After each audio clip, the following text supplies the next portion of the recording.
Comedian Monique's son, Shalon Jackson, speaks out about his mom's interview on Club Shay Shay. He's her oldest child, and then the remaining of her children are with her current husband, I believe, whom she references as Daddy. He seemed to have been dissatisfied with his mom's statement about praying to the universe about the reconciliation between them two. And he made a very clear statement about faith without works being dead. And so he seems to have his head on his shoulder. He doesn't seem to be bitter at all. He seems to be a young man that just wants a relationship with his mom. Not her money, not her fame, but her. And it seems like he was the sacrifice for her to get to the money and the fame. And even in how he references his stepfather as Daddy, you can tell that there was a feeling of, okay, so now you're creating a family and you're still choosing this man and this family over me. I don't want to speak for him. I do want to say I understand his pain. You guys tell me what you think in the comments. Have a great day. Hi, I am Shalon. I am a stand-up comedian, Monique's oldest son. I guess I felt the need to make this video to just provide some context into this false narrative about her praying to the universe in order to reconcile our relationship or whatever the hell it is. I wrote it all down so that way I don't go all over the place and get emotional or anything like that. So I'm gonna talk like I'm reading a script, but it's just gonna help me kind of stay together. But to address the Club Shay Shay interview that she did, where she states that she prays to the universe in regards to reconciling our relationship, as I stated, is odd. My mother and I both know that that is a very false narrative, and I would like to free her of having to continue telling that lie. Faith without work is dead, and neither one of us cares to put forth any effort to reconcile with the other. We are separate, as she put it, because she doesn't care to be my mother any more than I care to be her son. Neither one of us has had the desire to reach out to the other in a very long time, and I don't think that either of us anticipates that feeling ever returning. Speaking with my mother directly, in my experience, will either lead to some odd newfound moment of clarity in regards to how she was as my mother, or she retreats back to Daddy to move forward with a conversation. And I'm tired of hearing my mother's truths. Newsflash, I'm not sure if people know, but standing in your truth doesn't make you noble. I'm not sure if people are aware of that. But responding this way, I feel as though it allows me to say my piece uninterrupted. To those wondering, well, why say something now? Call it a form of therapy for me, I suppose. But when her daddy had intentionally stated that they have 3 sons, but his wife is on the internet talking about the 4th son in a video that has millions of views, that rubbed me the wrong way. But anyway, to inform a child that you are not interested in being a mother at a time when that kid is the only kid that has the potential to lead a child to believe that you are not interested in them specifically.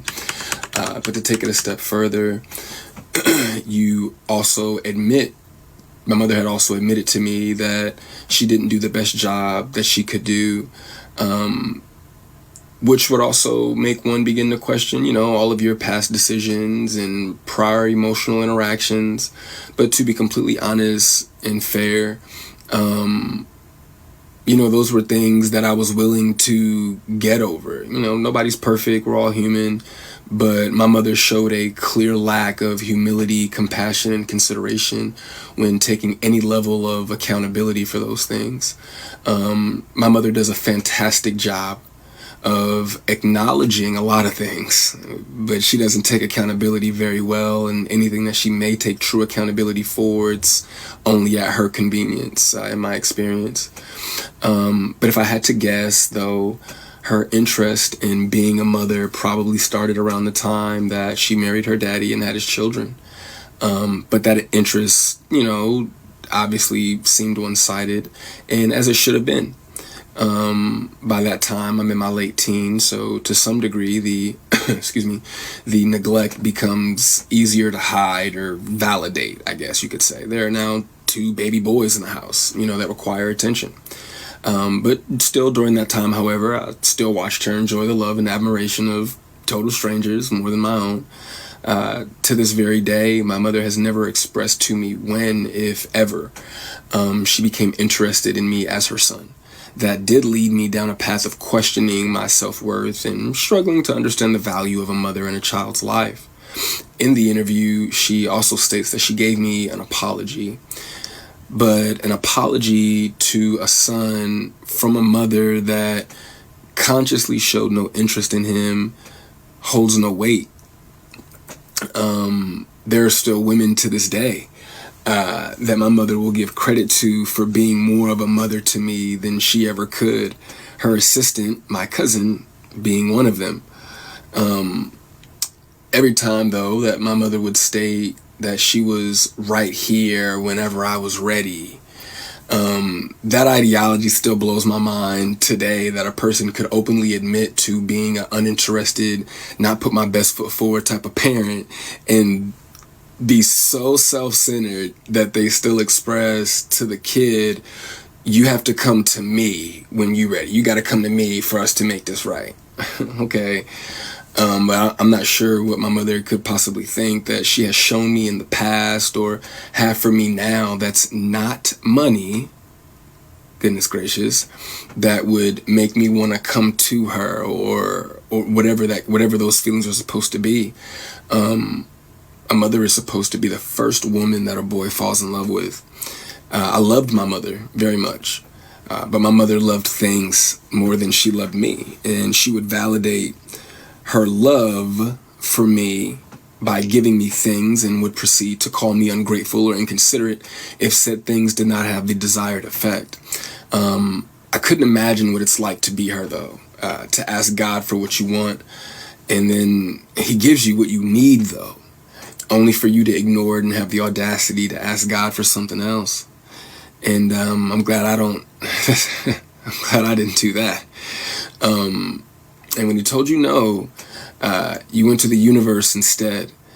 By no means, though, do I want to give off any type of an impression that I am a victim of anything. It's not the case. As you can see, I'm smiling from ear to ear. I'm alive. I'm happy. I'm a dad. I'm healthy, I think. I drink a lot of water. I'm getting over a cold now. I still have my days just like everybody else. And, there were a few things that she did teach me along the way. I did learn how not to love from my mother. I also learned to make sure that I never lose so much of who I am that I have to validate it through another person.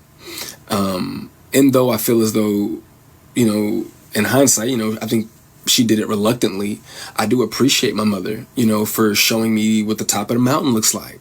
You know what I'm saying? It did give me perspective on what hard work and dedication can get you, but I don't want something like that at the cost of giving up something that I created.